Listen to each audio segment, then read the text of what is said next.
રાજકોટના ગોંડલમાં 2 માળનું મકાન ધરાશાયી થયું હોવાનું સામે આવ્યું છે। ફાયર બ્રિગેડની ટીમને જાણ થતાં જ ફાયરનો કાફલો ઘટના સ્થળે પહોંચ્યો હતો અને 3 કલાકના રેસ્ક્યુ ઓપરેશન બાદ લોકોને બચાવી લેવામાં આવ્યા હતા અને માતા અને પુત્રને સારવાર અર્થે ખાનગી હોસ્પિટલમાં ખસેડવામાં આવ્યા હતા।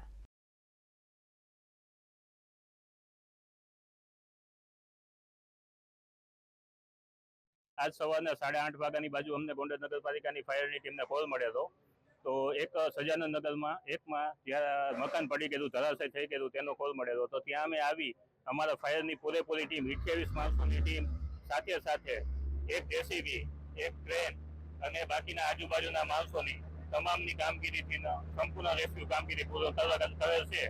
तेमां 2 जीवित माणसोने बचावेल छे અને એક મૃતદેહ બહાર કાઢેલ છે। હજારન સોસાયટી ખાતે રહેતા સુનિલભાઈ આશાલય વરધાણી જે સમારકામ કરતા હોય, જેથી 2 માળનું મકાન હોય જે ધરાશાયી થતા તમામ બચાવ કામગીરીમાં જોડાયેલા હતા। તેમાંથી જે ત્રણ વ્યક્તિઓ ઈજાગ્રસ્ત થયેલા હતા, આ બધાને સિવિલ હોસ્પિટલ ગોંડલ ખાતે સારવારમાં લાવેલ છે।